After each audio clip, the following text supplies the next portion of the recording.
네, 울산광역시에서 주최하고 울산문화재단에서 주관하는 2021 태화루 인문예술 아카데미 태화루의 풍류에 참여해 주신 울산 시민 여러분 반갑습니다. 저는 오늘 태화루 인문예술 아카데미 사회를 맡은 울산문화재단 지역문화팀장 박은정이라고 합니다. 다시 인사드리겠습니다. 네, 오늘 행사가 코로나 방역 수칙을 잘 지켜서 안전하게 마무리될 수 있도록 마스크 착용 그리고 거리두기 수칙 지켜주시기 바랍니다. 태화루 인문예술 아카데미 태화루의 풍류는 태화루의 역사, 문화적 가치를 재발견하고 이곳을 이용하는 시민들의 교육적, 문화적 접근 방법에 변화를 주기 위해서 올해부터 새롭게 기획되었습니다. 이 프로그램은 지난 5월 15일부터 7월 24일까지 매주 토요일마다 총 10회 강좌를 계획하였습니다. 오늘이 세 번째 강의입니다. 오늘 아주 많은 분들이 사전 신청도 해주시고 지금 오고 계시고 또 많은 분들이 또 자리에 함께 하셨습니다. 태화루 누각위에서 만나는 기분 좋은 바람과 함께 태화루의 역사 속으로 빠져보는 의미 있는 시간이 되길 기대합니다. 오늘 함께 해주신 내빈분을 소개하도록 하겠습니다. 울산광역시 문화예술가에서 김연옥 과장님 오셨습니다.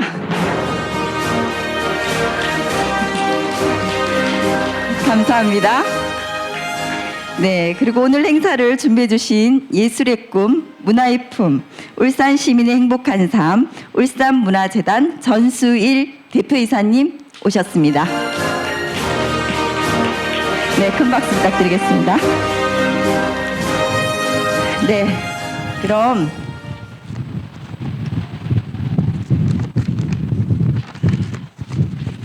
네, 지금 바람이 엄청 세요. 그래서 그 자료를 잘 지키셔야 될 것 같습니다. 2021 태화루의 풍류 3회차 강좌는 신형석 울산박물관 관장님의 강연으로 진행됩니다. 오늘 강좌의 주제는 울산 역사 속의 태화루입니다. 태화사에서부터 조선시대 태화루에 이르기까지 그에 관한 역사적 사실을 살펴보면서 울산 역사 속의 태화루의 의미를 재조명할 수 있는 시간을 가질 예정입니다. 신영석 관장님은 울산광역시 문화재위원, 문화재청 문화재 전문위원, 울산대곡박물관장님을 역임하셨습니다. 현재는 울산박물관 관장으로 재직하시면서 울산의 역사, 문화적 가치를 높이기 위해 고군분투하고 계십니다. 그럼 신영석 울산박물관 관장님을 모시겠습니다. 힘찬 박수로 환영해 주시기 바랍니다.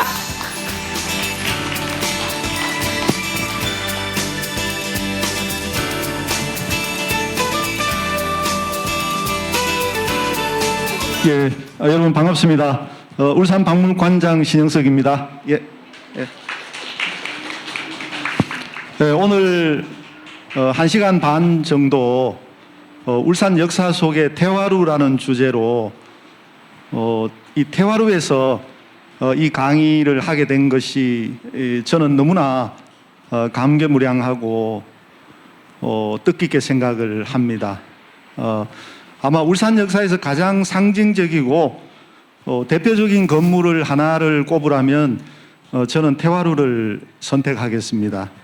그만큼 이 태화루에 깃들어 있는 역사, 또 이 태화루가 알려주는 그 시대 범위, 바로 신라에서부터 현대 오늘날까지 그 태화루가 그 긴 역사를 지금 이어오고 있고 앞으로도 아마 이 태화루 역사는 계속 이어져 나갈 것 같습니다. 오늘 제가 말씀드릴 내용은 이 태화루를 한번 전체를 개관을 하고요.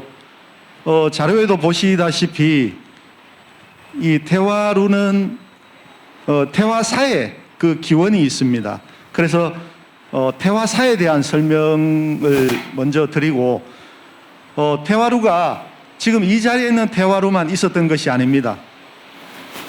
또 후기 태화루라고 해서 여러분 여기 보시면은 후기 태화루가 있죠.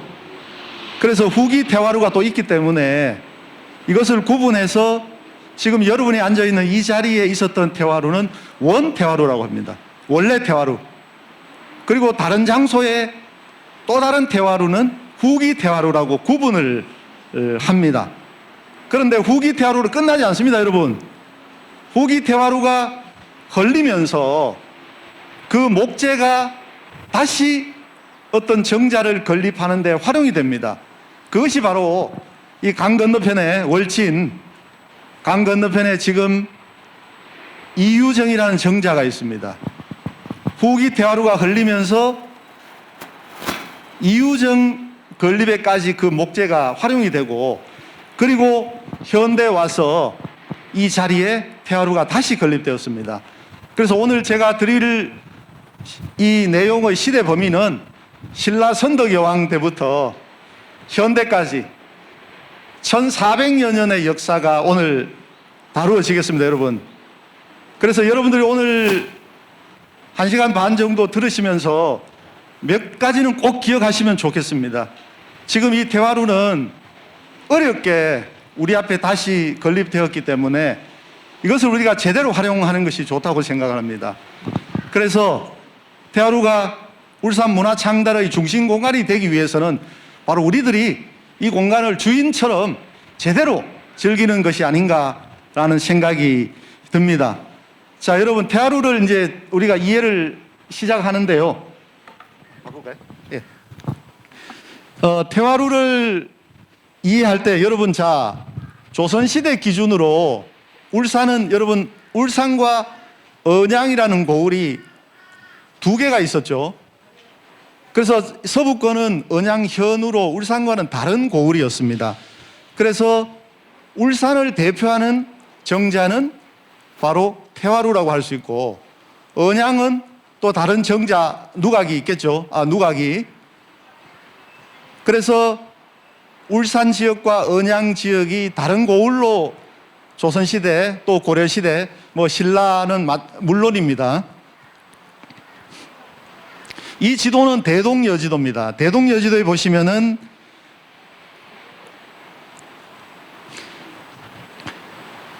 지금 이쪽이 지금 태화루가 태화강이죠.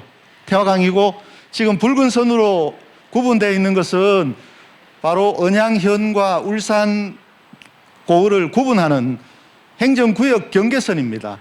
그래서 지금 이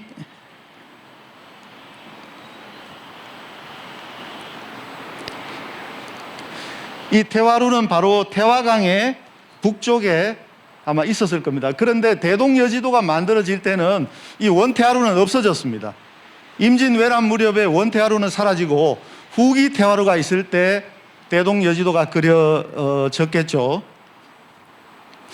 이 지도도 조선 후기 지도입니다. 조선 후기 지도에 보면은 역시 언양과 울산이 다른 고을로 이렇게 표기가 되고 있습니다.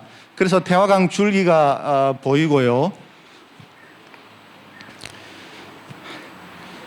이 지도는 앞서 보셨던 거는 우리나라 지도에서 언양, 울산이 나오는 부분을 보여드린 거고, 이 지도는 순수하게 울산 고을만 해당되는 지도입니다. 1832년에 울산 읍지를 만들면서 이 지도를 편찬했는데요. 여기에 중간에 여러분 태화강이 있죠. 태화강의 섬도 보이죠. 보입니까? 태화강의 섬도 보이고, 이 중간에 큰 물줄기가 바로 태화강입니다. 이 태화강. 그리고 붉은 선으로 되어 있는 것은 교통로를 말합니다. 관도고, 여기에 지금 울산 고을 옛날 읍성이 있었던 울산 중심부가 있고, 이쪽은 병영이 있고요. 그리고 태화강이 있고, 그래서 이 태화강의 핵심 부분에 바로 이 태화루가 있었고, 그런데 역시 이 1832년 지도가 그려질 때는 원태화루는 있었습니까? 없었습니까? 원태화루가 있습니까? 없습니까? 이 지도가 그려질 때 1832년에 그려진 지도입니다. 없어졌죠? 없어졌죠, 여러분? 예.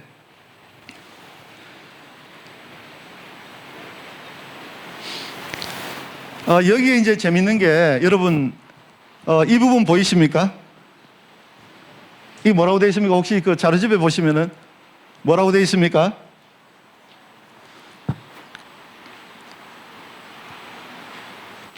무슨 글자 안 보이십니까?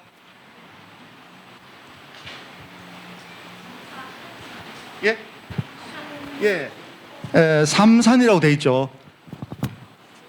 여러분, 이 지금 삼산은 어디 갔습니까? 이 삼산은 지금 어디로 사라졌습니까?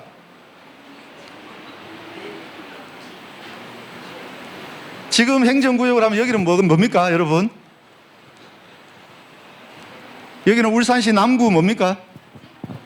삼산동이죠. 네, 삼산동입니다. 삼산동이 왜 삼산동입니까? 바로 삼산이 있었던 지역의 그 지명이 삼산동으로 지금 남아있는 겁니다. 조선시대 울산고을에서 명소를 이야기할 때는 여러분 이런 말 있으면 하나 적어 두시면 좋겠습니다. 이수삼산이라는 말이 있습니다. 이수삼산.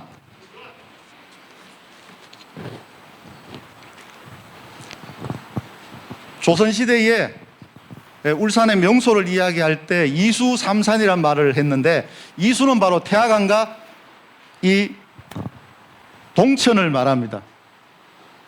이수삼산.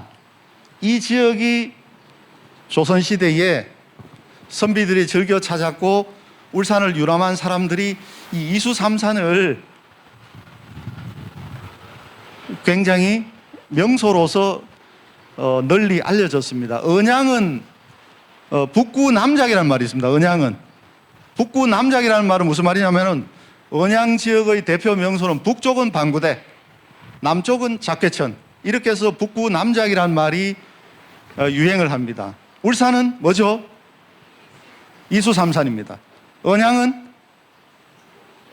북구남작이죠. 이 네 자로 줄여서 설명을 하니까요.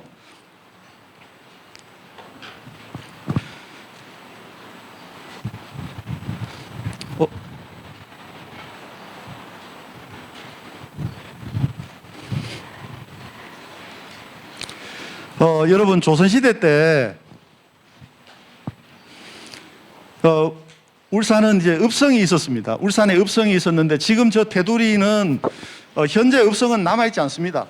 왜 남아있지 않느냐 하면은 임진왜란 때 가토 기요마사가 읍성의 돌을 빼어서 외성을 만들었죠. 울산 외성을 만들었기 때문에 임진왜란이 끝나고 나서 울산은 읍성을 새롭게 만들지를 못합니다. 그래서 읍성이 없는 상태로 그대로 유지가 되었는데, 제가 원태화루, 후기태화루 말씀드렸는데 후기태화루가 바로 여기에 있는 거죠. 후기태화루가 울산 관하에 후기태화루가 있습니다. 그리고 우리가 있는 곳은 여러분 읍성에 포함되지 않는 거죠. 울산 읍성은 저쪽에 있었고 이 원태화루는 읍성의 범위 안에 속하지 않습니다. 이것은 행정군사적인 그런 목적으로 일정 구역만 읍성을 만들었기 때문에 이 읍성의 범위는 크지는 않습니다. 그래서 원태화루 여기, 후기태화루는 바로 이 객사의 남문에 태화루 편액이 만들어지고 이렇게 후기태화루로 불렸던 겁니다. 그래서 그 과정을 한번 쭉 살펴보도록 하겠습니다. 자, 여러분, 이제 태화루는 이제 그 기원을 우리가 따져봐야 됩니다. 어디서 출발할까? 쭉 올라가면은 이제 태화사에까지 올라갑니다. 자, 태화사를 이야기할 때 울산 역사에서 꼭 기억해야 될 인물은 바로 자장스님입니다. 이 자장스님을 통도사 양산에서만 기억할 것이 아니라 오히려 울산에서 이 자장스님을 종교를 떠나서 꼭 우리가 기억하고 활용할 필요가 있다고 저는 생각을 합니다. 그래서 여러분이 태화강 이름이 어디서 유래가 됐습니까? 지금 우리가 알고 있는 이 태화강의 이름 유래가 바로 태화사에서 유래가 된 거죠. 바로 이 일대에 태화사라는 절이 있었기 때문에 태화사 앞을 흐르는 강이 태화강이 이 지명으로 남아 불리게 된다는 거죠. 자, 자장스님의 태화사 건립연대는 삼국유사에 이건 정확하게 나옵니다.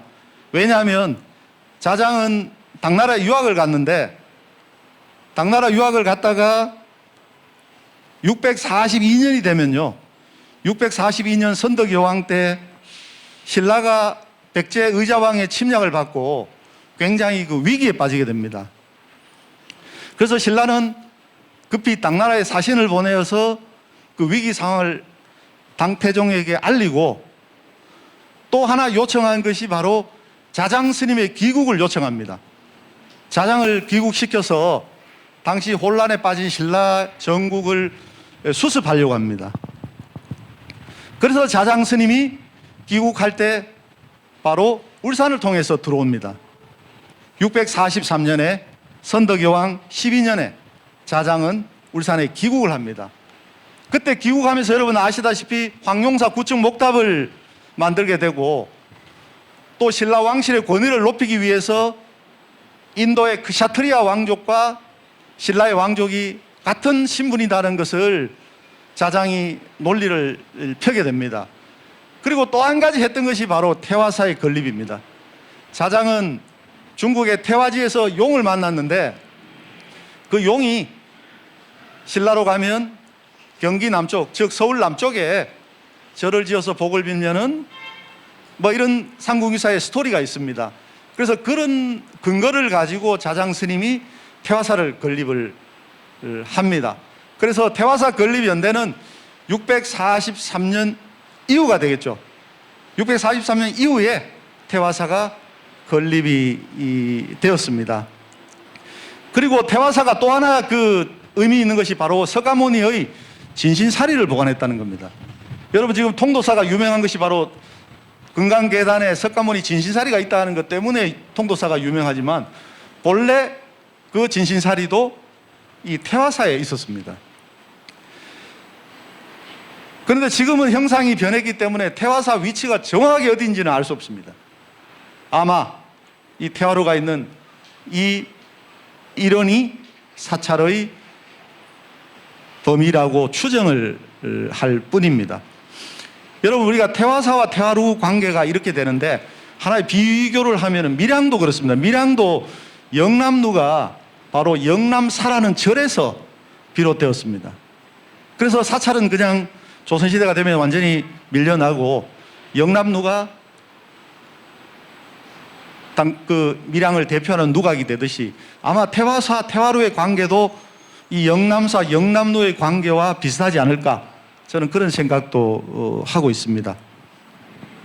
자, 여러분 이제 자장 스님의 진영을 볼 수 있고요. 이것은 지금 통도사 성보박물관에 보관되어 있습니다. 그리고 우리가 태화사를 이야기할 때 빠지지 않고 등장하는 것이 바로 이 태화사지 12지상 사리탑입니다.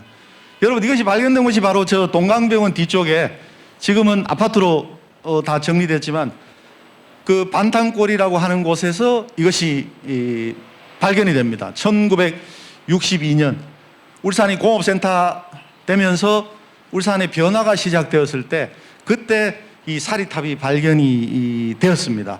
그래서 이것이 발견될 때는 이거 굉장히 중요하다 이렇게 해서 부산으로 가져갑니다. 당시 경남도청 정원에 이 자료를 옮기게 됩니다. 그런데 여러분 그 도청 자리는 지금 어디냐면 바로 동아대학교 그 박물관 자리입니다. 동아대학교 박물관으로 활용되는 곳이 옛날 경남도청 자리였습니다. 그래서 거기에 보관되다가 그때는 문화재가 아니었습니다. 그런데 부산이 직할시로 승격이 됩니다. 1963년 1월 1일자로 부산이 직할시로 승격되면서 큰일 났다. 우왕좌왕하게 됩니다. 이 사리탑을 어떻게 할까? 이렇게 해서 3일 전에 광역시 승격 3일 전에 직할시 승격 3일 전에 다시 울산으로 돌아왔다고 합니다. 그래서 학성공원 밑에 있다가 나중에 학성공원 정상부로 이것이 올라갔고요.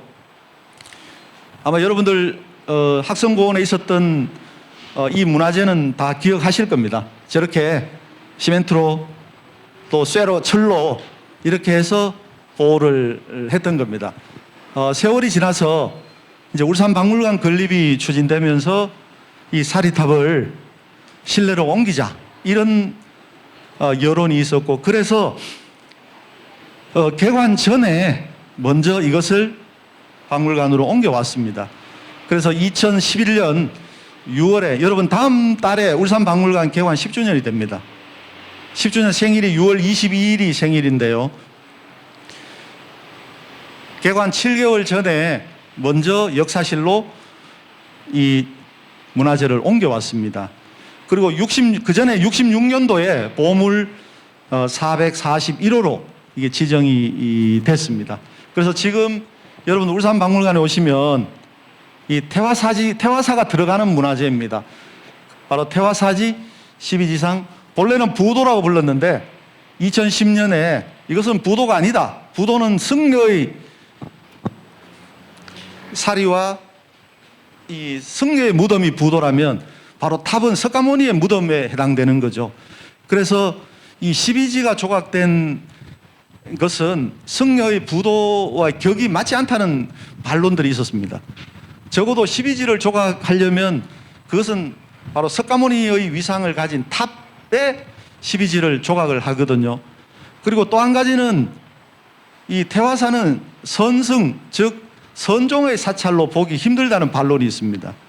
즉 이것이 부도라면 그 부도의 주인공이 신라 승려의 주인공 이름이 나와야 되는데 그 이름이 기록되어 있지 않습니다. 그래서 부도로 보기 어렵다는 반론들이 있어서 2010년에 문화재청에서 이 이름을 사리탑으로 변경을 했습니다. 사리탑은 결국 탑이라는 의미죠. 그래서 사리를 일반 탑과 좀 구분하기 위해서 사리를 일부러 넣은 겁니다. 그래서 태화사지 12지 상 사리탑으로 이렇게 문화재가 변경되어서 현재 울산박물관에 잘 보존되고 있습니다. 한번 박물관 오시면 꼭 한번 12지도 관찰하시고, 아마 우리나라 유일하게 이 석종형 모양의 사리탑입니다.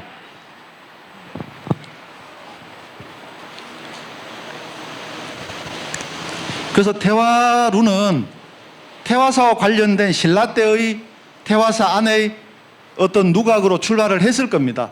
그런데 이것이 이제 고려로 오면은 바로 기록에 분명하게 등장을 합니다. 누구냐? 바로 고려 성종입니다. 고려 성종이 이 태화루에 와서 연회를 베풀었다는 것이 고려사의 기록에 나옵니다. 여러분 대단한 기록이죠. 고려 성종이 울산에 와서 바로 이 여기에서, 여러분들 우리가 한번 성종을 한번 상상해 봐도 좋을 것 같습니다. 여러분 성종이 왔을 때 그냥 혼자 왔겠습니까? 많은 신하들과 수많은 사람을 데리고 와서 태화강, 그때 태화강도 있었잖아요. 그리고 저 바다 쪽도 울산만도 잘 보였을 테니까 지금처럼 빌딩이 있는 것도 아니고 여기 있으면은 아마 사방이 조망을 할 수 있는 바로 그런 감흥을 느끼고 고려 성종이 갔을 겁니다. 그런데 불행하게 성종은 여기서 배탈이 나죠. 탈이 납니다. 대어를 드시고 탈이 나서 개경에 가서 바로 돌아가십니다. 몇 달 만에. 38살 이 젊은 분이 울산 방문이 결국 죽음으로 연결되어서 안타까운 그런 또 역사가 있습니다. 그래서 이 연도는 여러분 울산이 광역시가 된 게 1990 몇 년입니까?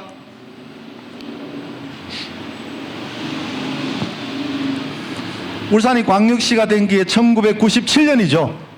여러분 자, 이 연도 보십시오. 고려 성종은 광역시 성격 얼마에 오신 겁니까? 딱 1000년 전에 오셨죠. 예, 1000년 전에 고려 성종이 여고였었고, 성종이 다녀가고 1000년 만에 광역시가 됐습니다. 여러분 울산이 이런 연도 하나 외워두면 좋을 것 같죠? 좋겠죠? 예. 그래서 저는 국가정원, 여러분 이 국가정원을 만들었는데, 국가정원으로 정했는데 처음에는 태화루가 빠졌습니다. 태화루가 빠졌는데 저쪽만 국가정원이었는데 다시 변경해서 여기를 집어넣었습니다. 여러분 이 국가정원도 태화루까지 이렇게 돼 있습니다. 그래서 이 국가정원에서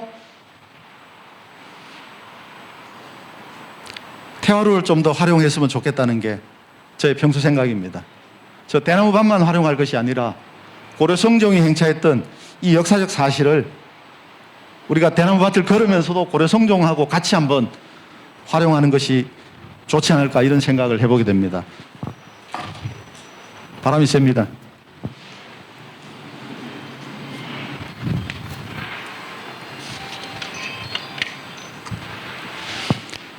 그리고 고려시대 그 태화루 기록에서 자, 여러분 고려 성종을 한번 기억하시는 게 좋겠고요.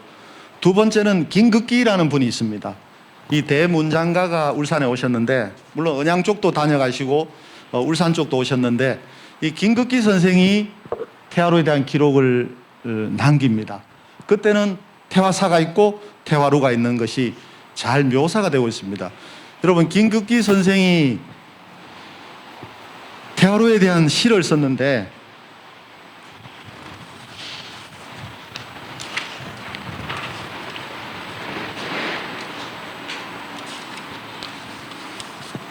제가 번역문을 가져왔습니다. 김극기 선생이 그때는 대화루라고도 썼거든요. 대와 태는 우리가 대자도 태 발음이 있습니다. 그래서 대자와 태자를 너무 심각하게 구분할 필요는 없다고 생각합니다.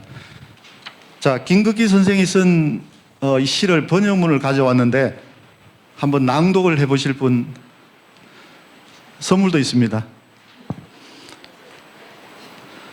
우리 김연옥 문화예술 과장님한테 좀 부탁드려도 되겠습니까?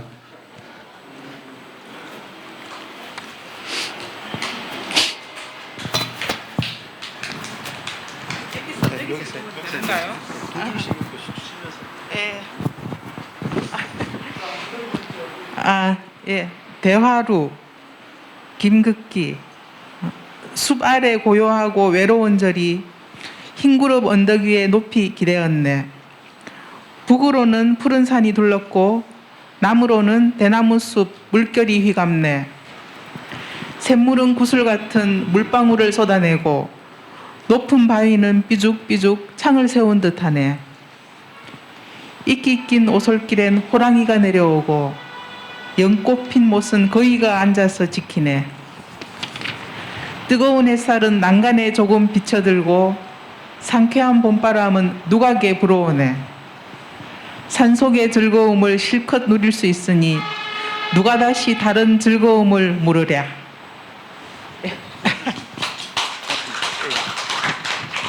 네, 수고하셨습니다.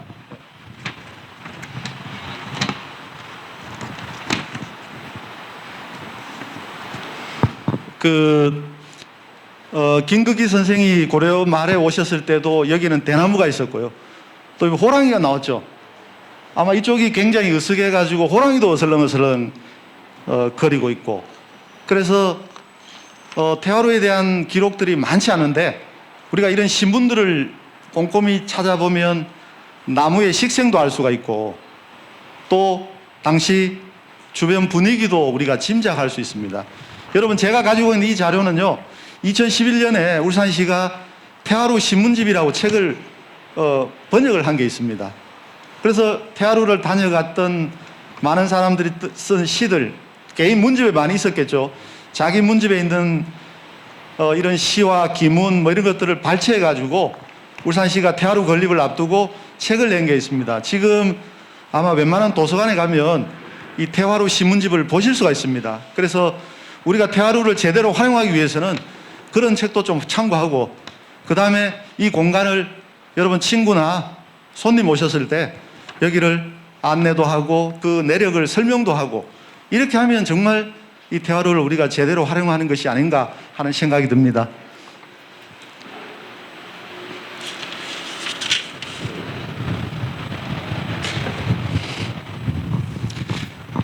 자, 여러분, 이제 여러분, 자, 오늘 꼭 기억해, 시험 치지는 않습니다. 시험 나오지는 않습니다만은 울산 시민으로서 자장을 기억해야 되겠죠. 두 번째 고려 성종, 세 번째 김극기, 네 번째 누굽니까? 바로 정포입니다, 여러분. 설곡 정포를 꼭 기억할 필요가 있겠다는 생각이 듭니다. 저는 왜냐하면 울산 역사에서 그 문화적인 큰 어떤 그 씨앗을 뿌린 분이 바로 정포입니다. 이분이 고려 말기에, 고려 후기에 좌천돼 왔습니다. 워낙 똑똑한 사람입니다. 천재 같은 그런 분이 벼슬 하다가 모함을 받아서 결국 좌천돼 왔던 곳이 바로 당시 울주였습니다. 그때는 울주라고 불렸죠, 울산이. 그래서 이 정포는 여기서 굉장히 쓰린 벼슬 생활을 합니다. 그러나 울산 문화사에서 큰 자취를 난 것이 뭐냐 하면 바로 울주 팔경을 선정해 가지고 거기에 대한 요즘식으로 하면 인문학적인 그 꽃을 뿌리고 간 사람입니다. 씨앗을 뿌리고 발화를 시키고 갔습니다. 그래서 정포가 울주 팔경을 이야기하면서 바로 이 태화루를 넣었습니다. 울주의 8곳 경치를 이야기하면서 다 이 시를 썼지만 바로 이 태화루, 그 다음에 평원각이라고 있습니다. 여러분, 평원각은 바로 태화루 가까이에 있었다고 추정을 하지만 위치는 알 수가 없습니다. 지금 여러분 저 앞쪽에 보이는 산이 우리 남산이라고 하는 저 산이 바로 뭡니까? 저 산이 은월봉이죠. 은월봉이 울주 팔경에 들어갑니다, 여러분. 자, 태화루. 그 다음 평원각은 옆에 있어서 추정을 합니다. 태화루, 평원각, 은월봉. 은월봉 밑에 있었던 것이 바로 장춘호가 있습니다. 장춘호. 장춘호는 뭐냐면 여러분 장자가 감출장, 추는 봄춘입니다. 오는 언덕을 말합니다. 언덕. 봄을 감추고 있는 언덕입니다. 여러분 이름이 얼마나 문학적입니까? 장춘호가 바로 지금 크로바 아파트 있는 이 도로가 있는 이 일대가 장춘호로 추정을 합니다. 지금 워낙 형상이 바뀌어버렸기 때문에요. 왜 장춘호가 저기냐면요. 여러분, 자, 겨울에요. 저기는 따뜻했다고 합니다. 그래서 항상 파릇파릇한 동백도 자라고 풀들이 자라가지고 항상 저기는 겨울에도 봄을 감추고 있다는 겁니다. 얼마나 문학적인 표현입니까? 그래서 장춘호가 울주 팔경에 들어갑니다. 그래서 이 태화루가 중요한 것이 바로 울주 팔경의 많은 부분을 이 태화루에서 감상할 수 있다는 겁니다. 평원각도 볼 수 있고 이 자체도 즐길 수 있고 은월봉, 장춘호가 있습니다. 울주 팔경 8개 중에 바로 이 태화루가 중요한 것이 바로 4개가 여기 있습니다. 그리고 아까 여러분 저 삼산 보셨죠? 삼산. 지금 삼산 고등학교가 있고 그 쌍용 아파트가 있는 그 일원이 태화교 건너편이 삼산입니다, 여러분. 그 삼산에 바로 벽파정이 있었습니다. 아마 옛날에는 여기서 보였을 겁니다, 저 삼산이.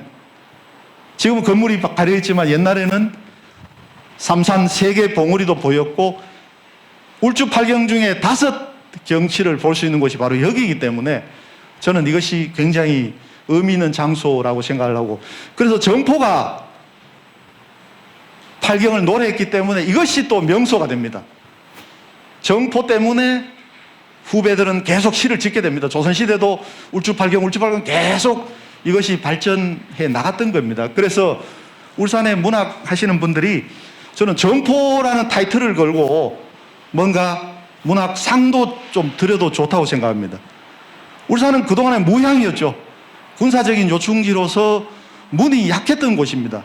그런데 문이 약했던 울산의 문무할 때 그 인문학의 큰 시를 뿌려준 분이 바로 정포입니다. 그래서 자장에서 시작해서 성종, 김극기, 정포, 이렇게 울산 문화사에서 우리가 중요한 분들을 꼭 기억하고, 이런 분들이 여러분 또 이거 시험에도 나옵니다. 중고등학교 시험에 나오죠. 성종 꼭 시험에 나오고 자장도 시험에 나오고. 그래서 이 국가정원에서도 이 울주 팔경을 활용해야 된다고 저는 생각합니다. 울주 팔경을 이야기할 때 내 눈에 들어오는 것은 다 우리가 활용하면 되는 거죠. 국가정원의 도면만 딱 해가 여기가 국가정원이니까 이것만 활용하자, 이것은 아니라고 봅니다. 그 범위는 범위고 내 눈에 들어오는 것은 모두가 우리가 그 경치로서 활용할 수 있다라고 생각을 합니다. 자, 여러분 이제 여기에는 로얄 예식장이라는 게 있었죠. 울산시가 태화로 건립을 막 시작할 때는 여기는 예식장이 영업 중이었습니다. 87년에 예식장이 만들어져 가지고 혹시 여기 저 로얄 예식장에서 결혼하신 분 계십니까? 손 한번 들어 주십시오. 김현우 과장님도 여기 결혼하셨습니까? 선생님 두 분에서 여기서 하셨습니까? 예. 그래서 로얄 예식장이 뭐 영업도 잘 하고 그런데 어느 날 이제 여러분 보도 보셨을 겁니다. 2005년에 주상복합 건물 아파트가 들어서게 됐다 이렇게 보도가 나왔습니다. 여기에 몇 개 동이 들어설 예정이었죠. 그래서 울산시가 그걸 막았습니다. 이미 건설업체에서는 평당 뭐 1,000만 원 정도 그 계약금을 주고 이 지주들한테 동의서도 받고 막 이렇게 해서 진도가 나갔던 겁니다. 그런데 그 당시에 이제 박명우 시장님과 시에서는 왜냐하면 그 전에 태화로 건립에 대한 논의들이 조금 있었습니다. 90년대도 있었고 또 하다가 말다가 이렇게 이제 논의들이 있었기 때문에 여러분 여기 만약에 주상복합 건물이 들어서 있다 이거 어떻게 되겠습니까? 지금 여기 몇 개가 여러분 큰 기둥이 여기에 몇 개가 있었으면 정말 지날 때마다 마음 아팠겠죠. 저는 가끔씩 그런 상상을 합니다. 야 여기 저런 주상복합이 여기에 몇 개 동이 여기에 들어섰더라면 물론 여기 사는 분은 좋겠죠.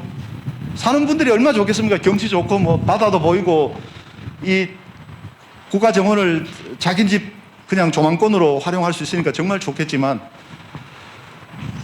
여러분 그때 제가 이제 울산시에 저는 이제 울산박물관 건립 때문에 왔습니다. 그때 김현욱 과장님하고 같이 근무를 했습니다. 문화재계에서 문화예술과 문화재계에서 박물관 건립도 하고 문화재 업무도 봤는데 그때 주상복합이 이야기되면서 울산시가 태화로 건립을 하겠다라고 되었습니다. 여러분 그렇게 어떻게 됩니까? 그러면 결국 지주들하고 울산시가 갈등을 겪게 됩니다. 2005년에 굉장히 시끄러웠습니다.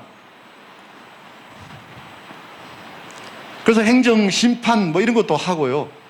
그래서 결국 그 지주를 설득하고 이렇게 해서 이 태화로 건물까지 완성을 했는데 그 과정은 정말 힘든 과정이었습니다. 저도 우리 팀에서 일을 했기 때문에 옆에서 그 민원을 봤거든요. 엄청나게 그 폭력적으로 와서 항의도 하고 그래서 2005년쯤에 시작된 그 태화로 건립 사업의 씨앗이 언제 완성이 되냐 바로 2014년에 이것이 준공이 되었습니다. 그래서 9년의 세월을 거치면서 이 태화로가 우리 앞에 왔는데 이것은 그 당시 행정의 노력 또 시민사회 뭐 문화인들 이런 분들의 힘이 모여서 이것이 만들어졌고 또 S5일에서 100몇 억을 기부를 해서 이 건축비를 담당을 했습니다. 그 전에 부지 보상비가 300몇 억인가 들었습니다. 그 다음에 영업보상도 노예시장 영업보상도 해줘야 되고 그래서 아마 500억 이상을 S5일 포함해서 이렇게 지금 태화로가 우리 앞에 있는데요. 그때 이제 의회에서는 이 위치가 맞나 안 맞나 논란이 많았습니다. 로얄시장 자리가 맞느냐 안 맞느냐. 그래서 90년대 울산시가 용역한 데 보니까 저쪽에 저 내오산 만회정 있는 자리 거기에 태화로를 짓겠다라는 보고서도 한 만든 적이 있더라고요. 제가 쭉 자료를 찾아봤거든요. 그때 와서. 그래서 저기도 지으려고 했던 시도를 했고 저기는 아니다라는 또 의견이 많았고 이렇게 해서 로얄시장 자리로 한다고 하는데 의회에 가면은 증거를 내놔라고 막 의원들이 또 굉장히 요구하고 있습니다. 그때 등장한 지도가 바로 이 지도입니다. 여러분 이 지도가 굉장히 의미 있는 지도입니다. 왜냐하면 이 지도는 뜯겨 있습니다. 찢어져 있어요. 이 지도를 발굴한 사람이 바로 접니다. 여러분 자랑이 아니라 어느 날 제가 이색을 그분이 이색을 이분이 향교회 이사장도 하셨고 구강서원 이사장도 하셨습니다. 중구 뭐 의원도 하셨고 그래서 그분한테 인사드리러 갔는데 이걸 보여주셔가지고 제가 이걸 복사해서 전파를 했습니다. 왜 이게 중요하냐면요. 여기에 울주파경이 다 기록되어 있고 이것은 조선 후기에 당시 울주의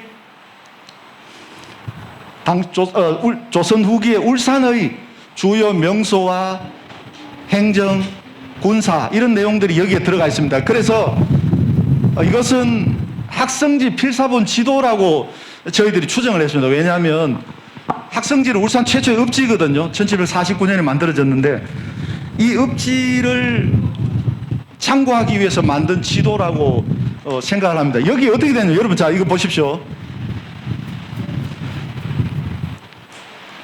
황룡년이라고 되어 있습니다. 여러분, 요 황룡년이죠.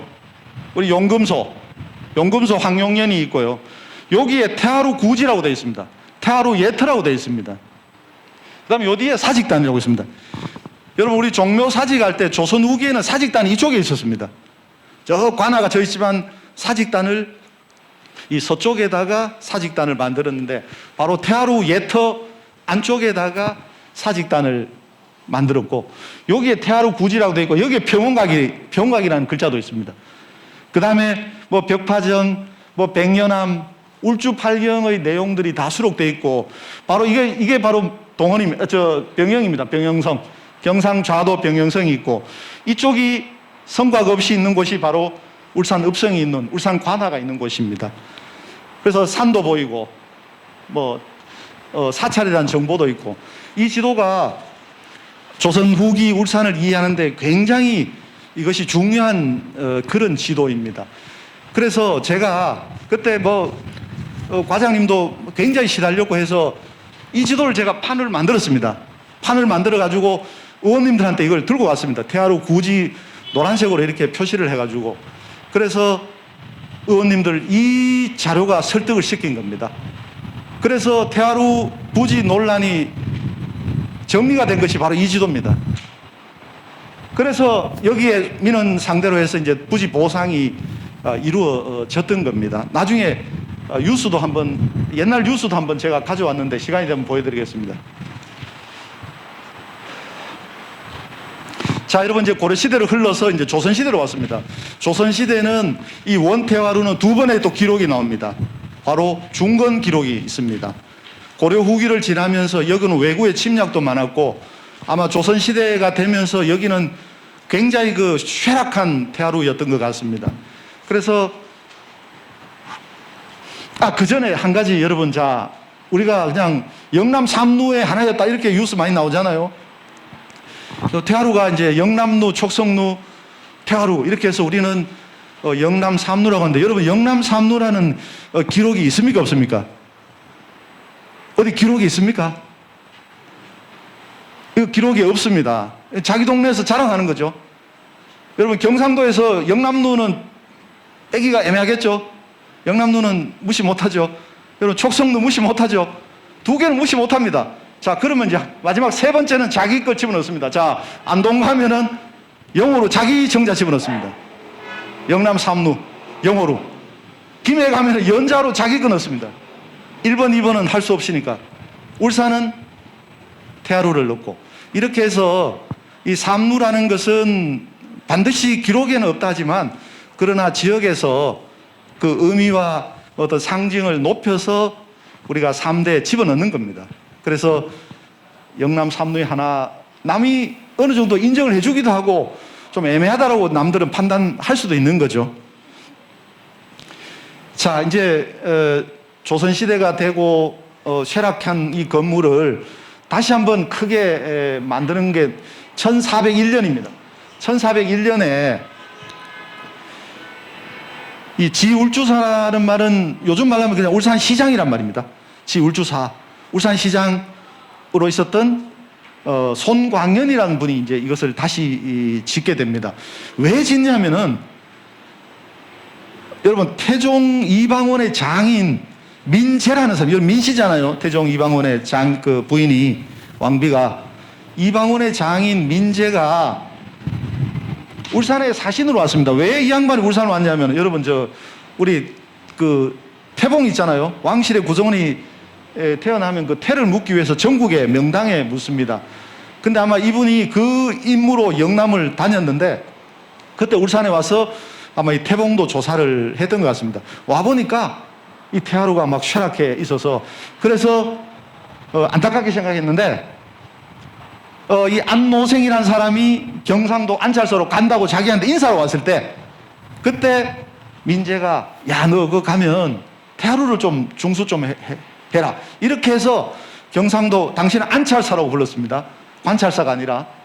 그래서 이분이 지울주사 송광년이라고 합쳐가지고 1401년에 이 태하루를 다시 지었습니다.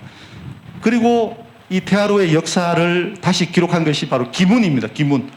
이 기문을 누구한테 부탁했냐면 바로 당대 최고 문장가 양촌 권근에게 부탁을 해서 양촌 권근이라는 대학자가 이 태하루의 역사와 의미를 기록을 하게 됩니다. 그래서 이 권근의 기록은 계속 여기에 남게 되는 거죠. 여기도 아마 부착되어 있을 겁니다. 그래서 읍시에도 남고 신정 동국 여의성함에도 들어가고 이 대문장가의 글은 자손만대에 계속 의미를 갖게 되는 거죠.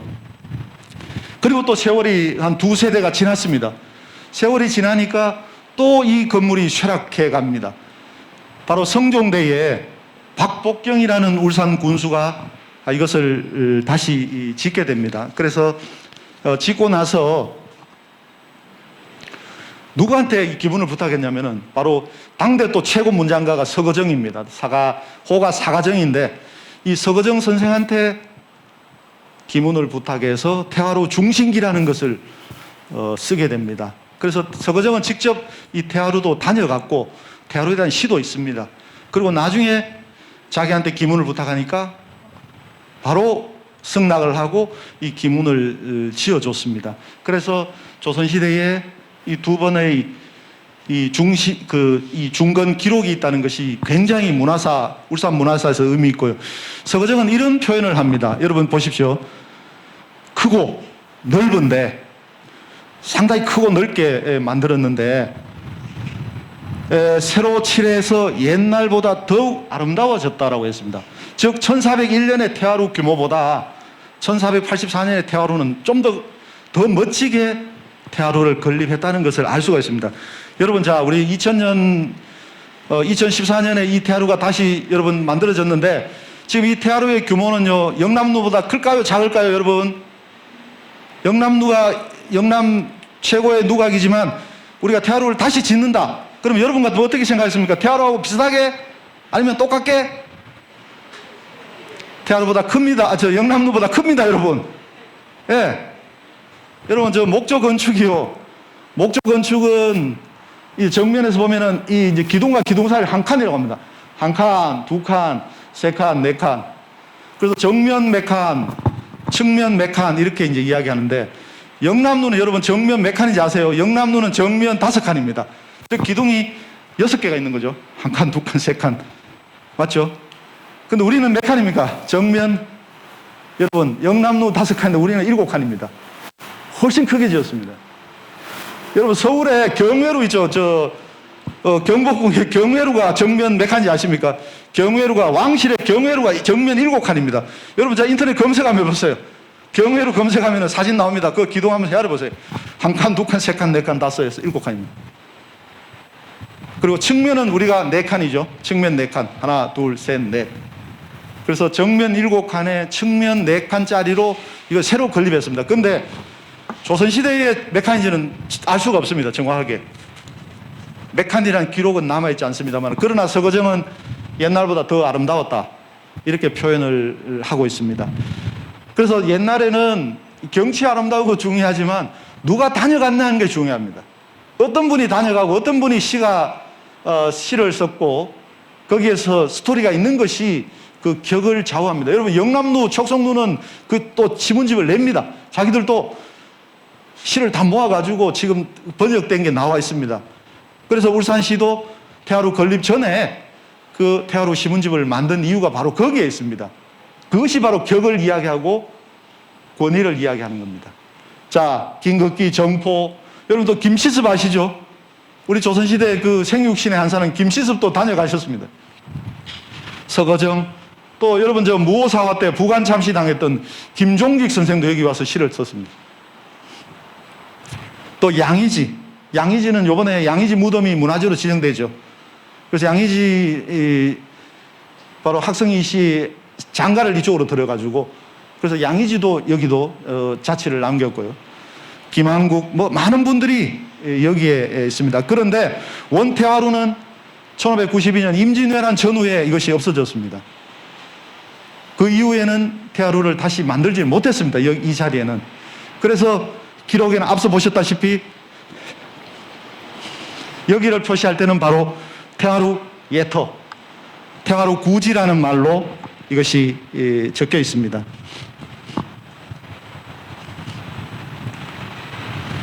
자, 여러분, 이제 또 의문이 있습니다. 자, 우리가 태화루 역사를 쭉 보셨죠, 여러분? 자, 이해되셨죠? 예. 자, 그러면 태화사는 어떻게 됐을까? 이거 태화사. 태화사와 태화루 관계가 태화사에서 이제 태화루가 이것이 뻗어 나왔는데 조선시대로 가면 태화사가 더 이제 뻗어 나가는 거죠.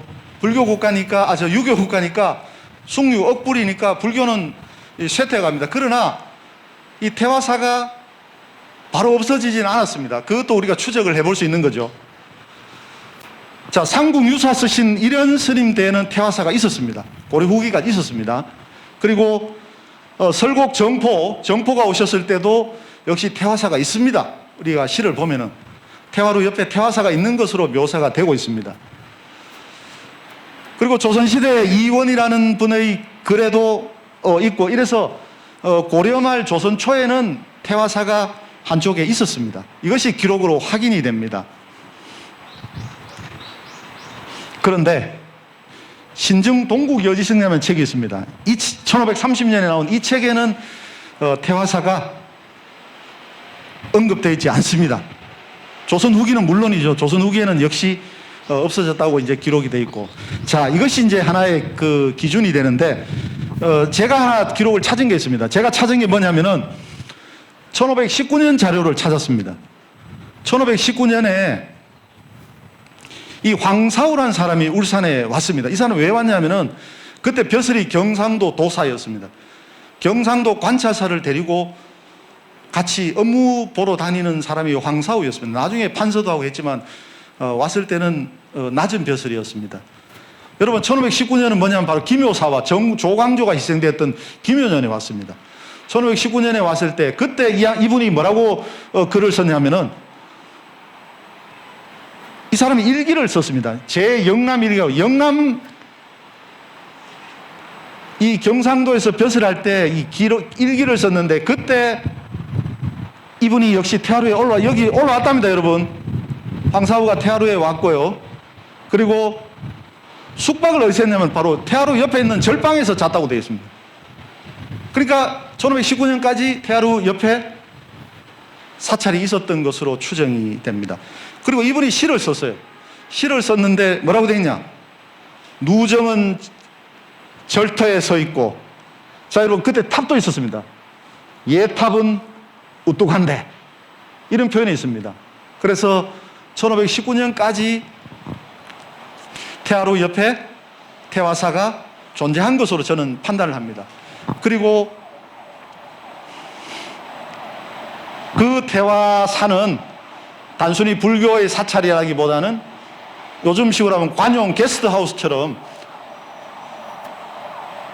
공무로 왔을 때 숙박지로 제공할 정도로 같이 활용이 되었던 것 같습니다. 그리고 여러분, 자, 황사우가 여기 왔을 때요, 황사우가 이제 울산 그 관아에 요즘식으로 하면 감사하러 온 거예요.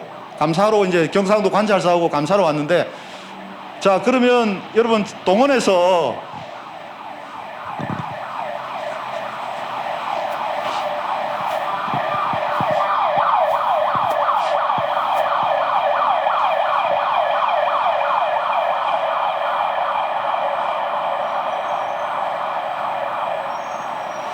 이 황사우의 기록을 보면요,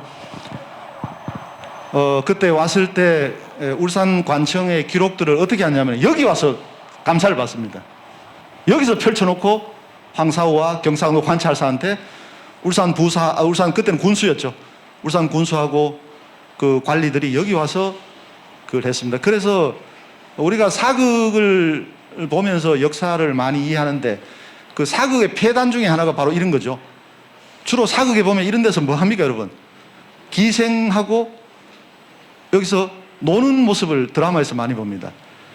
그래서 이 태화루도 그런 곳이 아니었을까 오해하는 분들이 적지 않습니다만 그렇지 않습니다. 이것은 관용시설입니다. 여러분, 태화루는요, 요즘식으로 하면은 문화예술회관 같은 곳입니다. 전시 컨벤션 센터 같은 곳입니다. 옛날 지금으로 비유하면. 그래서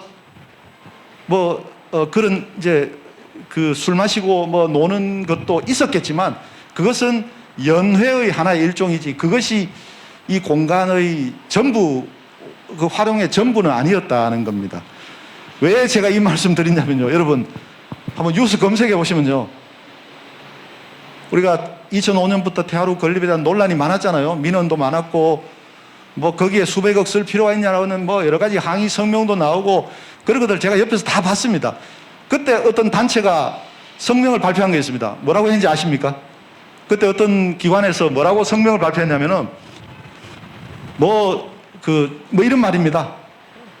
그 기생들하고 그 술 먹고 놀았던 곳을 다시 지금 우리가 수백억 들여가지고 복원하는 게 말이 되느냐, 이렇게 단체가 성명을 발표한 적도 있습니다. 그것은 오해라는 겁니다. 이 누각과 또 개인 정자를 이해하지 못하는 겁니다. 여러분, 일반 개인 집안에도 정자를 많이 만들잖아요.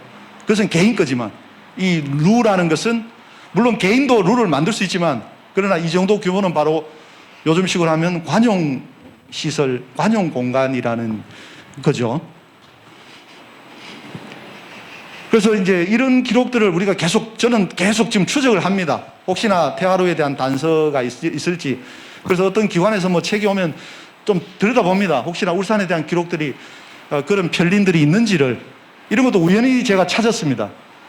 이 책이 저한테 또 왔길래 제가 혹시나 경상도 이 출장을 다녔던 분이기 때문에 혹시나 이 양반이 울산에 왔지 않을까 싶어서 보니까 역시 울산에 대한 기록이 있었습니다. 자, 이제 여러분, 시간이 많지 않기 때문에 여기서 원태화루는 끝납니다. 1차 원태화루의 역사는 임진왜란 전후로 이 태화루는 쇠락해버리고 더 이상 짓지 못합니다. 자, 이것이 울산 시민들이, 당시 울산 고을의 백성들은 이 태화루에 대한 의미를 굉장히 이것을 중시했습니다. 여기서 원태화루에 끝날 울산 시민들이 아닙니다. 바로 그래서 후기 태화루가 나오는 겁니다. 자, 여러분, 이제 울산 고을에는 이제 객사가 있고 동원이 있죠. 동원은 수령, 고을, 사또가 진물을 보는 곳이고, 바로 객사는 임금을 상징하는 건물이고, 그 객사는 고을에서 가장 격이 높은 건물입니다. 그래서 대부분 고을은 동원이 있고 객사가 나란히 있기도 하고 옆에 있고 이렇게 됩니다. 울산은 서쪽에 동원이 있고 동쪽에 객사가 있죠. 같이 가까운 곳에 객사와 동원이 이렇게 동서로 있었습니다. 자, 그런데 조선 후기에 원태화루는 못 지었습니다. 그런데 후기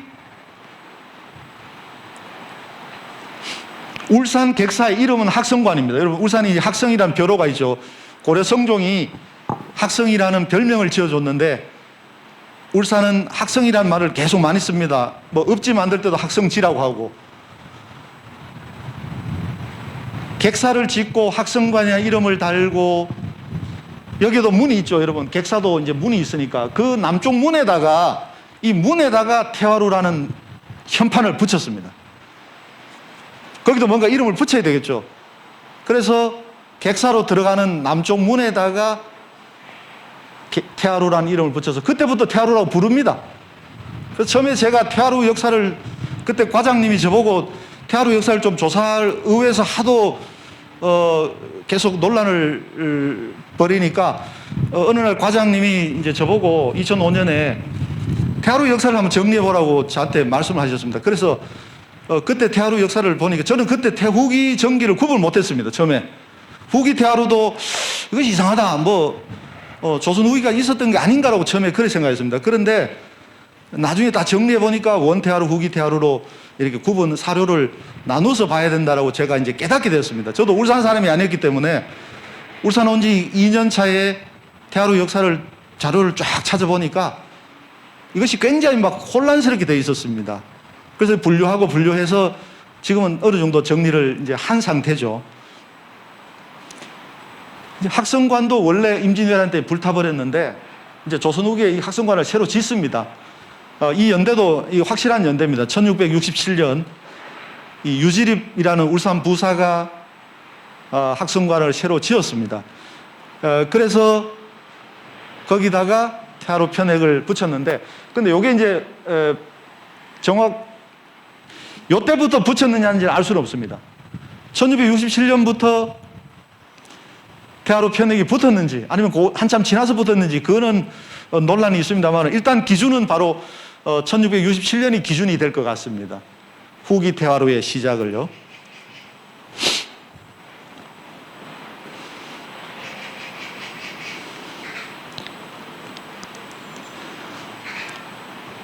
울산에 이제 여러 읍지들이 있는데요. 1832년 읍지에 이런 말이 있습니다. 태화루.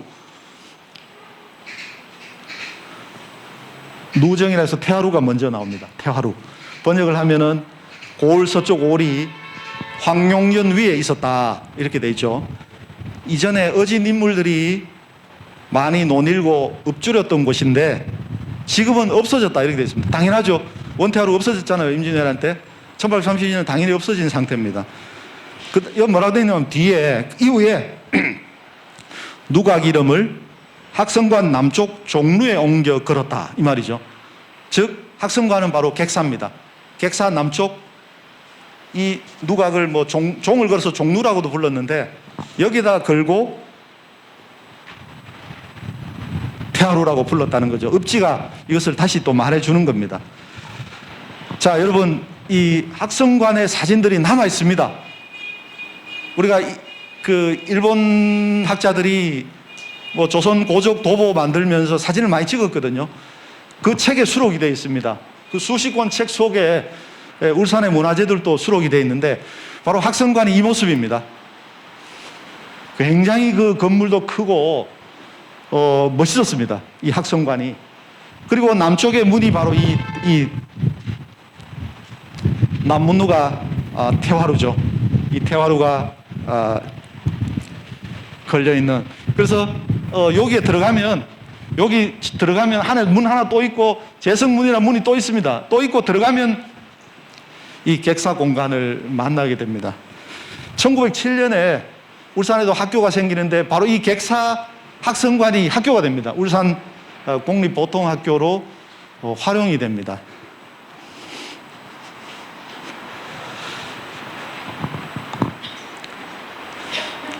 이 객사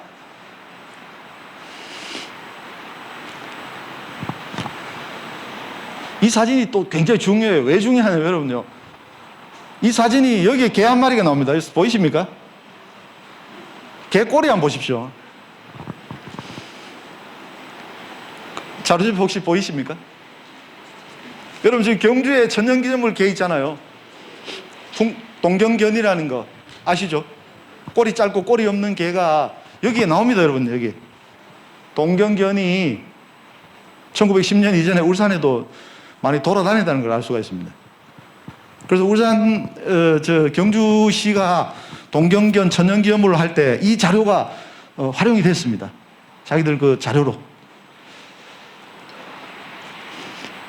지금 이제 밑으로 들어가면 재승문 통과해서 학성관으로 이제 들어가는데, 자, 여러분 저기에 이제 태화루가 걸려 있죠. 태화루 현판 보이죠? 예, 걸려 있죠. 이 태화루 앞거리, 지금 요 거리는 뭡니까, 여러분? 지금 이 거리는 뭐로 되어 있습니까? 문화의 거리죠. 문화의 거리 되어 있고, 여기까지 옛날 울산 초등학교죠. 울산 초등학교 운동장이까지 왔죠. 그래서 조선시대 태화루 앞은 장이 있었습니다. 그러니까 이 지금 문화의 거리가 조선시대는 5일장이 열렸던 곳입니다. 그래서 그 장을 읍내장이라고 불렀습니다. 그러니까 이제 나중에 장이 없어지고, 여러분, 이 성남시장이 되죠. 1930년대. 그리고 5일장은 지금 태화루 앞에 5일장으로 이렇게 와 있습니다. 이 지금 태화루 앞에 열리고 있는 5일장의 역사가 바로 후기 태화루 역사가 원 태화루에 영향을 주는 겁니다, 여러분. 이게 5일장이 명맥을 이어가고 있습니다. 그러니까 원태하루, 후기태하루가 막 역사가 너무 지금 재미있게 엉켜 있습니다. 그래서 이 태하루 5일장도 잘 지금 우리가 뭐 교통 문제 좀 해결해 가지고 잘 개성 발전시켜야 되는 거죠. 이 뿌리는 여기에 있습니다. 여러분, 이 나무 세 그루 중에 한 그루가 지금 있습니까, 없습니까? 이 객사의 나무 세 그루 중에 나무 세 그루가 있었습니다.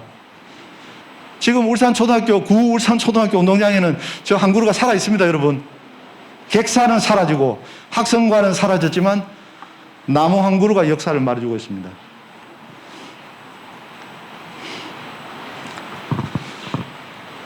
이 편액이 그러니까 지금 슬라이드가 약간 이게 좀 편집이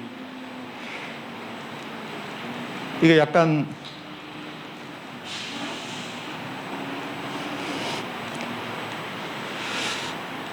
자, 여러분 아까 보셨던 누각은 누각이 어떻게 되어 있습니까? 다 오픈되어 있었죠. 오픈되어 있었죠. 예. 근데 이건 어떻습니까? 이건 누각 어떻게 되어 있습니까?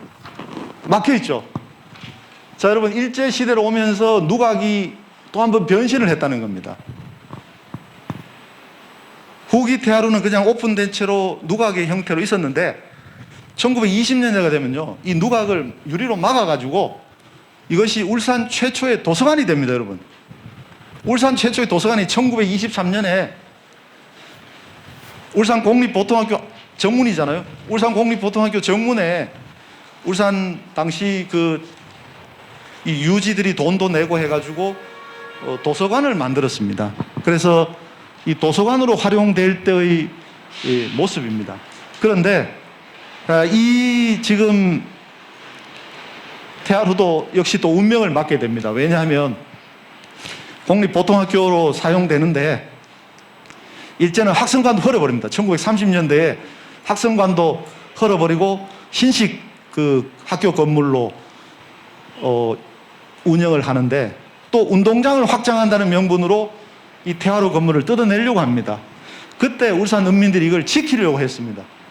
그래서 임원평 군수가 이것을 이제 학성공원으로 옮기려고 했던 시도도 합니다. 그런데 우여곡절을 거쳐서 결국 이것이 1940년에 흘립니다. 1940년에 흘리면서 이 목재를 학성이시, 지금 여러분 이유정 요 건너편에 학성이시 월진모내가 이것을 구입을 해서 이유정을 건립하는데 이 나무가 활용이 되었습니다.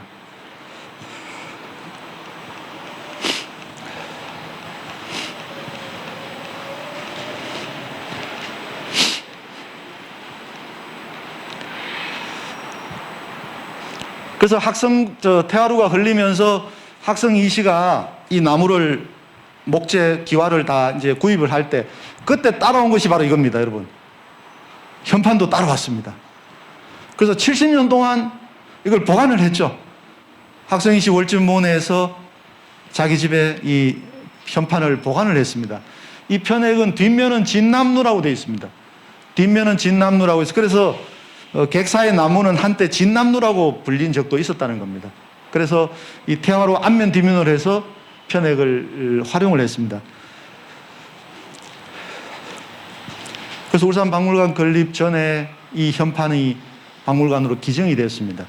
그때 기증받을 때 이유정에는 또 하나의 문화재가 있었는데 그것이 뭐냐면 국가민속문화재로 되어 있는 학성 2000기 일가묘 출도 복식이 보관되어 있었습니다. 그것도 함께 박물관이 받아서 지금 여러분 이 현판은 현재 전시를 특별전에 나와 있습니다, 여러분. 지금 박물관이 개관 10주년 소장품전을 하고 있는데요. 이 특별전에 이 태하루 편액과 학성 2000기 일가묘 복식 한 점을 지금 특별 전시에 활용하고 있습니다. 그래서 꼭 한번 보시기 바랍니다. 이것은 특별 전시 기간이 끝나면 다시 수장고로 들어가기 때문에 지금 꼭 한번 오늘 행사 마치고 박물관 가셔도 됩니다. 가셔서 이 태하루 편액을 한번 관찰해 보시면 굉장히 큽니다. 여러분 성룡차에 안 들어갈 정도로 엄청나게 큰 사이즈의 이 편액입니다. 이게 어떻게 보면 울산을 상징하는 그런 건물의 현판이기 때문에. 근데 제가 또 궁금했던 것이 여러분 학성관도 현판이 있었거든요. 학성관도 학성관이라는 객사의 현판도 있었는데 이것이 1934년에 흘릴 때 과연 이게 어디 갔을까 하는 제가 의문을 가졌습니다. 그래서 지역신문에 기고도 한 적이 있는데 여러분 혹시 한번 찾아보시기 바랍니다. 태화로 현판은 찾았는데 학성관 현판은 어디 갔을까? 그때 학성관이 흘릴 때 사진이 있습니다. 기와가 흘릴 때 그 사진이 남아 있는데 그때 아마 제가 추측하기로 분명히 이것은 누군가가 현판을 챙겼을 이걸 따로 보관했을 가능성이 있는데 현재 나타나지 않고 있습니다. 자, 여러분 이제 태화사에서 출발해가지고 원태화로에서 후기태화로로 갔습니다. 후기태화로로 가서 그 후기태화로가 1940년에 흘리면서 이유정으로 갔습니다. 자, 이제 강 건너로 갔습니다, 여러분. 여기 찍고 저기 동원 옆에 객사 울산 옛 초등학교 찍고 그 다음에 지금 강 건너로 갔습니다. 그래서 이것은 답사 코스가 되는 거죠. 여러분 이거 이제 걷는 답사를 한번 제가 박물관에서 한번 시도해 보겠습니다. 그때 한번 또 오십시오. 그래서 여기서 걸어서 우리가 한번 이 태화로 역사를 발로서 한번 또 체득할 수 있게 한번 해보겠습니다. 그래서 학성이 시는 누각의 형태로 누각의 보다는 규모가 작기 때문에 정자로 이제 짓는 거죠. 개인의 정자로 이 목재를 활용해서 이유정을 만들었습니다. 앞서 말씀드린 대로 태화로 철거에 대해서 많은 논란이 있었는데 이것이 동아일보에 2번 보도가 됩니다. 동아일보에 보도됐는데 1939년에 이 지키려고 했던 논란이 있고 1940년 기사는 이거 흘릴 때 기사입니다. 학성이 씨한테 팔리고 그래서 그 군수가 1939년에는 군수가 이제 우리나라 사람 임헌평이라는 경성제국대학 나온 임헌평 군수 때는 태화로를 지키려고 했지만 이 임군수가 저 진양군수로 지금 진주 쪽에 진양군수로 이전 정근을 가서 일본인 군수가 오게 됩니다. 이 굴미화홍이라고 하는 굴미 군수가 와서 결국 전임 군수의 결정을 약속을 지키지 않았습니다. 그래서 그냥 헐어버리고 불화시켜라, 그냥 팔아라 이렇게 해서 목재가 팔리는데 역시 울산의 당시 지식인들이 그것을 그냥 내버려두지 않았던 거죠. 그걸 또 사가지고 새로운 건물을 짓는데 활용을 했던 겁니다. 그래서 저는 울산 역사에서 이 태화로의 역사는 정말 거기에는 감동도 있고 슬픔도 있고 많은 역사와 이야기들이 태화로에 숨어 있다는 것을 제가 알게 되었습니다. 여러분 흑백 사진 속에 여기에 태화로 지금 이유정이 있습니다. 이유정이 있죠. 지금 이 모습으로 이유정이 있습니다. 그런데 이유정이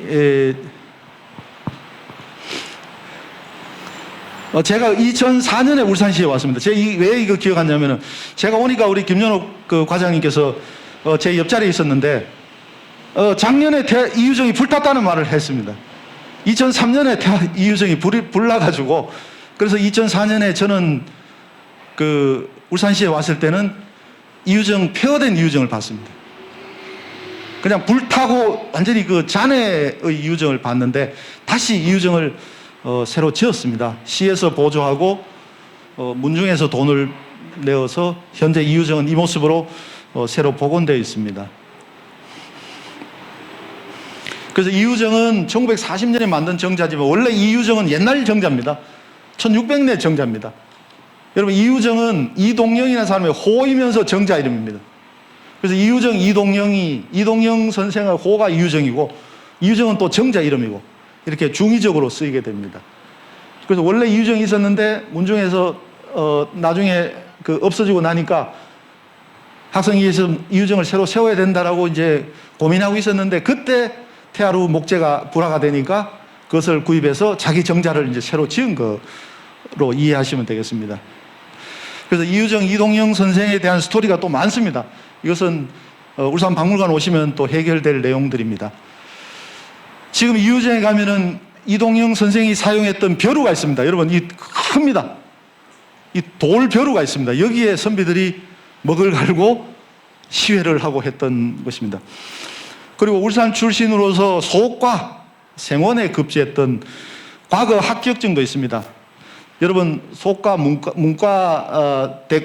소과 대과 있죠. 그래서 문과 합격은 아니고 소과 합격증이 남아 있습니다. 자, 이제 저 유정 갔다가 다시 일로 왔습니다, 여러분. 자, 로얄 액장으로 왔습니다. 로얄 액장에 와서 우리가 이 새로운 태아루가 어떻게 건립되는지를 마무리 말씀을 드리고 마치도록 하겠습니다. 그래서 앞서 말씀드린 대로 건설회사가 주상복합 건물을 시도를 했고 울산시가 이것을 큰 정말 이 민원을 막으면서 결국 추진을 했습니다. 그래서 기본계획을 수립하고 이때 지난번 강의하셨던 우리 한상건 교수님께서 이런 기본계획에도 관여하시고 많은 태아루 건립에 도움을 주셨습니다. 그래서 이걸 말씀드리고 싶습니다. 여러분 이게 누각이란 게요 그냥 단순한 누각으로 생각하지 않았습니다. 우리 조상들은. 이것은 우리 조상들의 글을 읽어보면 이 누각은요 고을의 상징으로 생각을 합니다. 그래서 자존심이고 랜드마크고 그래서 누각이 없으면 인심이 사나워진다라고 생각을 합니다. 그래서 이 누각에다가 의미부여를 많이 했던 겁니다. 그리고 양반 퇴폐 문화와 관련 짓는 것은 이것은 좀 오해다라는 말씀을 다시 한번 드리겠습니다. 귀한 사진이죠, 여러분. 이건 제가 찍은 사진입니다. 지금 이 사진은 구할 수가 없죠. 우리 김연옥 과장님이 결혼하셨던 로얄 예장 2007년에 그때 이게 보상이 이루어졌고 2008년에 완전 보상이 다 됐습니다. 영업 보상까지 되고 그 이후에 이제 발굴 조사까지 가거든요. 네, 경남 진주의 촉성로 또 밀양의 영남로와 더불어서 영남 3대 누각 가운데 하나가 바로 울산의 태화로입니다. 2005년에 이 태화로를 논란될 울산시가 때 최근 복원하겠다고 나섰지만 예정부지의 주상복합 아파트를 추진하고 있는 건설회사와 지주들이 거세게 반발하고 있습니다. 2005년도 기자가 취재했습니다. 2005년도.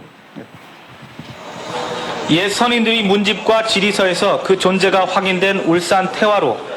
임진왜란 이후 소실된 이 태화로를 지난달 울산시가 복원하겠다고 공언했는데 반대가 만만치 않습니다. 울산시가 결정한 태화로 복원 예정 부지가 문제입니다. 지난해 말부터 이 땅에 주상복합 건물 건립을 추진해온 건설사와 지주들은 울산시의 뒷북행정을 이해할 수 없다고 주장합니다. 지난 5월 토지 매매 계약까지 마친 상태고 그 이전까지도 주상복합 건물 건립에 문제가 없다고 말하던 울산시가 뒤늦게 사업에 발목을 잡고 있다는 것입니다. 우리가 땅을 계약해놓고 나니까 태화로 복원한다고 들고 나오는 것은 우리 주민들을 무시하는 계이고 그러나 문제의 땅에 태화로를 짓겠다는 울산시의 입장은 강경합니다. 딱히 이곳이 태화로가 있던 곳이라는 기록은 없지만 주변 경관이나 사료의 간접적인 유출을 해보면 둘도 없는 적지라는 게 울산시의 입장입니다. 가장 유력한 것. 요건 2005년도에 그때 한창 민원이 심했을 때 뉴스고요. 하나 더 보여드리면 이것은 로얄 액장도 철거를 하고 이제 본격적인 그 사업이 추진될 때 그때 박명우 시장님이 여기 이제 확인하러 나오셨을 때 그때 제가 이제 뭐 판 들고 막 뛰어다닐 때입니다. 적어도 8월달에 가야 터질 수익이 되겠습니다.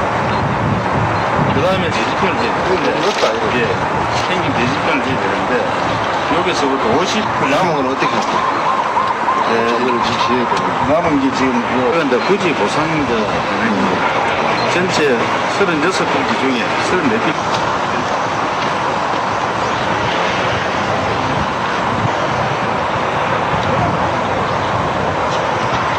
이제 좀 설정 해보시고 수령까지 가면 기간이 3년. 그런 것 때문에 저쪽은 손을 마무리 해야지. 한 4, 5% 정도 가는 거. 총액은 제법 될걸? 27억인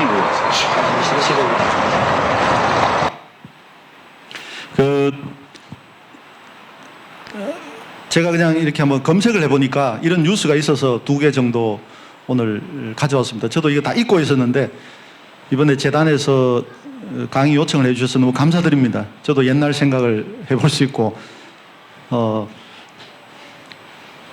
이제 철거를 하고 여기 발굴 조사를 해보니까 역시 삼국시대 기와가 나왔습니다. 우리가 태화사 위치를 정확하게 알 수는 없지만 바로 이 부지에서 이런 삼국시대 이런 기와들은 일반적인 건물에 사용될 수 없는 기와입니다. 당시 사찰이나 관청 외에는 쓰지 않은 이런 기와들이 나왔고 또 조선시대 기와까지도 고려 조선까지도 이렇게 나왔기 때문에 이 로얄 일장 자리가 많이 훼손되었지만 다행히 이런 유물들이 많이 확인되었다는 겁니다. 여러분 지금 태화루가요 이 누각 건물로 끝나는 게 아닙니다. 요 밑에 전시관을 만들어 뒀습니다. 여러분들께서 여기 오시면 꼭 전시관도 보시면 지금 전시관에 실물 기와가 몇 점 전시가 되어 있습니다. 그래서 누각과 전시관을 함께 활용을 하시면 좋을 것 같습니다. 그래서 2013년 5월에 상양, 저 사진도 제가 찍었습니다. 저 때는 제가 대곡박물관장을 할 때인데 상양식 하는 날 일부러 와서 제가 이런 모습들을 제가 나름으로 눈으로 좀 봤습니다. 그리고 2014년 5월에 4월에 준공을 하고 5월에 지금 준공식 하는 모습입니다. 이건 시에 있는 사진이고요. 그리고 이 문안을 그때 담당 직원이 저한테 부탁을 해서 태화루 문안을 사실 제가 썼습니다. 자랑이 아니라.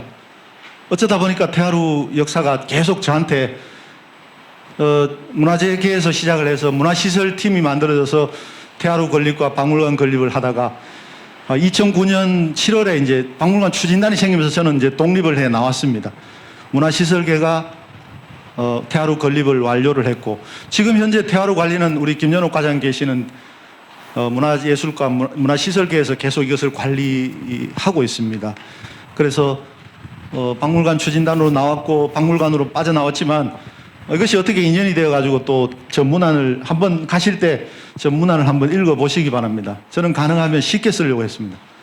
우리가 문화재 문안 보면 너무 어렵게 되어 있어서 정말 쉽게 쓰자 이렇게 해서 고려성종 이야기 넣고 뭐 태화사 이야기 넣고 아주 간단하게 그렇게 썼던 기억이 있습니다. 여러분 이 야경이 멋있잖아요. 저는 이 정말 저쪽에 와도 저는 꼭 이 태화루 사진을 찍습니다. 그러니까 밤에도 이 강물에 비치는 태화루 얼마나 예쁩니까? 예, 이런 거 꼭 한번 자주 오셔가지고 계절마다 다르잖아요. 겨울에도 좋고 여름에도 좋고. 지금은 이제 국가정원에 이 국가정원이 남구도 있고 이제 중구해서 여기가 이제 태화루잖아요. 그래서 범위를 국가정원의 범위에 태화루가 딱 들어오게 되어 있습니다. 이렇게 해서 지금 국가정원에서 태화루를 활용할 수가 있는데 그런데 이게 좀 뭐 접근성이나 이런 부분이 좀 멀다고 느껴지지만 한 1km밖에 안 되죠. 저기서 여기까지 걸어오는데 1km밖에 그래서 이 앞서 말씀드린 평원각, 태화루, 은월봉, 장춘호 이런 것들이 함께 저는 국가정원의 그 활용 범위가 돼야 되지 않을까 그런 생각을 해보게 됩니다.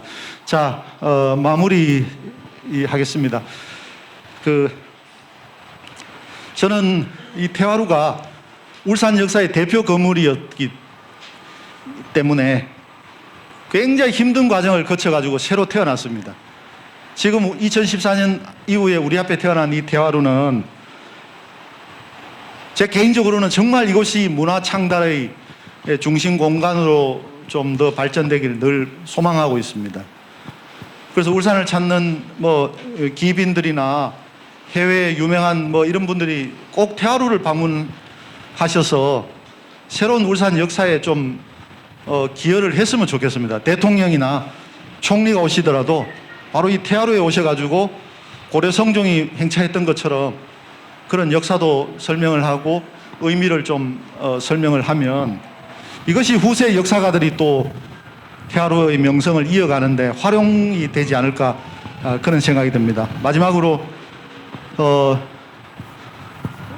태화루 외에 또 제가 근무하는 울산박물관도 많이 사랑해 주시면 고맙겠습니다. 예, 마치겠습니다. 감사합니다. 예. 네, 너무나 애정어린 강의를 들었는데요. 그 관장님 지금 강의하신 거 관련해서 혹시 궁금하신 거 있으시면 지금 질문하는 시간을 좀 가져도 되겠죠? 예. 혹시나 궁금한 거 있으시면 질문해 주시기 바랍니다.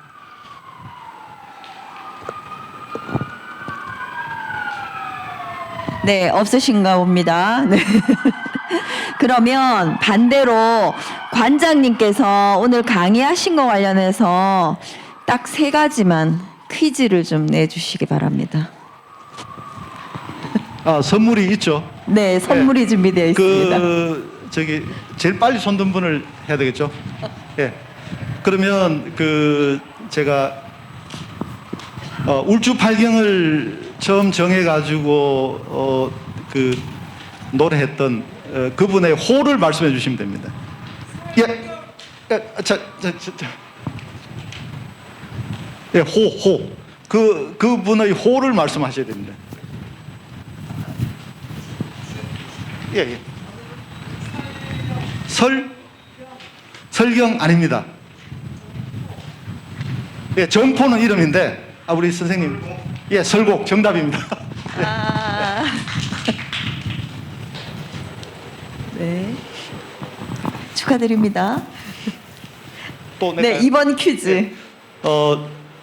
울산 객사의 이름은 무엇입니까? 세자. 예. 예, 학성관 정답입니다. 네, 다들 너무 열심히 들으셨는데요. 자, 마지막 예. 3번 문제. 쉬운 문제 내겠습니다. 선덕여왕 때 태화서를 창건했던 스님의 이름은?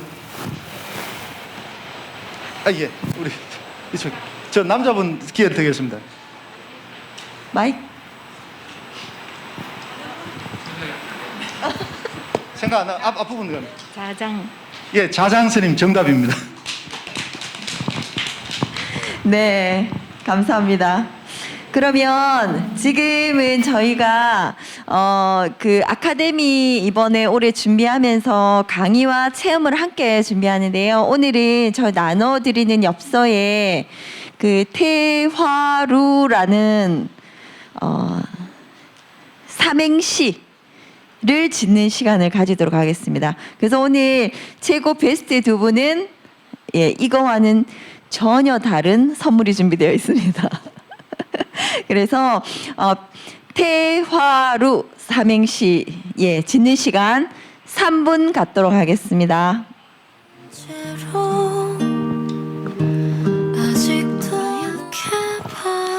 네, 그러면 지금 먼저 쓰신 분들 이제 이렇게 앞으로 나오셔서 좀 발표 좀 부탁드리겠습니다. 제일 먼저 펜을 놓으신 눈에 띄는 선생님 앞으로 저희가 이거 같이 해주셔야 됩니다. 선생님 앞으로 나와 주십시오.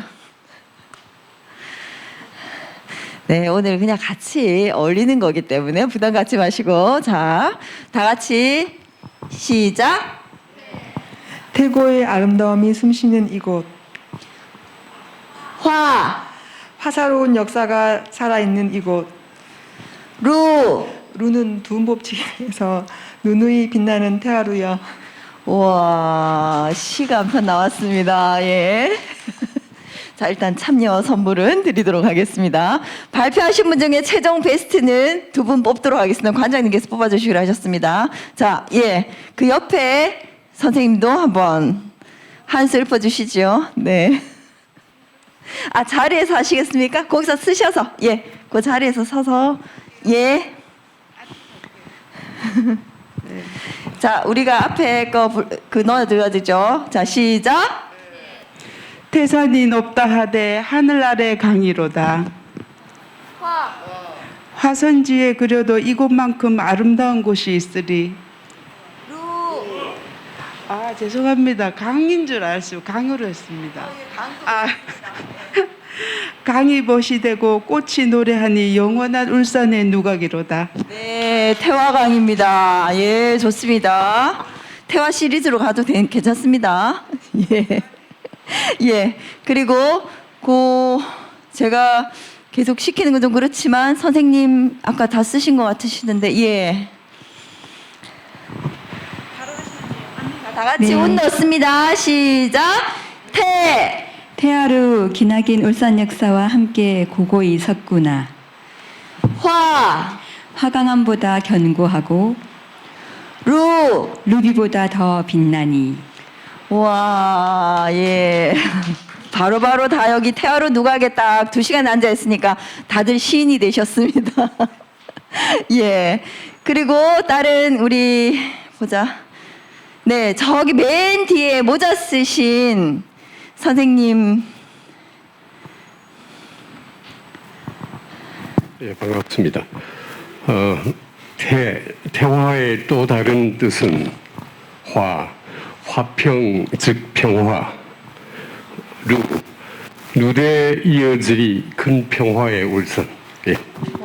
네, 박수 부탁드리겠습니다. 그 관장님 되게 곤란하시긴 할 텐데, 관장님 지금 하고 계시죠? 네, 선정해 주셔야 됩니다. 예. 예, 이거 큰일인데요. 자, 선물이 너무 작아가지고. 예, 그리고 저희가 딱 2분 더 듣도록 하겠습니다. 자, 저랑 눈을 맞추시는 분은 발표하실 의사가 있으신 걸로 제가 확인하겠습니다. 자, 예, 선생님. 네. 일찍 오셔가지고 강 너무 좋다고 저랑 아까 수다 떨었던 선생님이십니다. 오늘 주세요. 운 넣어드리겠습니다. 시작. 태고적부터 화기애애한 사람들 모여드는 누각. 네, 예. 감명하십니다. 네. 그리고 한 분 더 주변에서 꼭 이분 글 들어야 된다고 이렇게 추천해 주시는 선생님이십니다. 저쪽, 예. 선생님, 예. 예, 남자분, 예. 그 뒤에, 네네.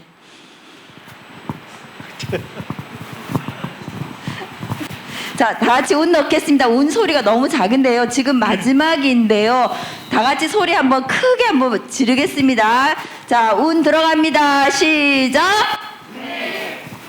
태어나서 다음 거 시작. 화기애애한 정담 나눌 곳. 예, 마지막 시작. 루각에서 울산의 풍류를 누리고 싶다. 와, 네. 다들 정말 시인이 확실합니다. 예. 그러면 관장님 앞으로 나와주시고요.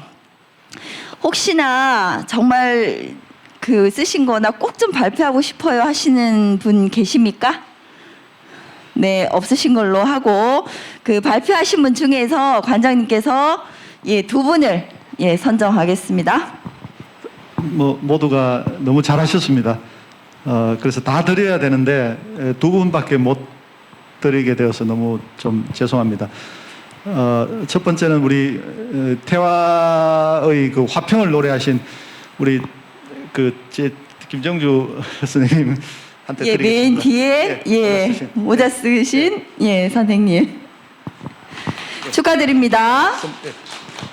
축하드립니다. 예, 선물. 예. 와. 네. 그리고 또 한 분은 루자가 좀 어려운데 루비로 풀어주신 우리 선생님한테 드리겠습니다. 예, 박수 부탁드리겠습니다. 수고하셨습니다. 네. 네, 그러면 어느덧 우리 2021 태하루 인문예술 아카데미 태하루의 풍류 3회차 강의를 마칠 시간이 왔습니다. 저희 안내 좀 드리면 다음 강좌는 6월 5일 토요일 오후 2시 30분에 손영식 울산대학교 철학과 교수의 한국 철학으로 만나는 선비라는 주제로 여러분들을 다시 찾아뵙도록 하겠습니다. 그럼 이것으로 2021 태하루 인문예술 아카데미 태하루의 풍류 3회차 강좌의 모든 순서를 마치도록 하겠습니다. 함께해 주신 시민 여러분 감사드립니다.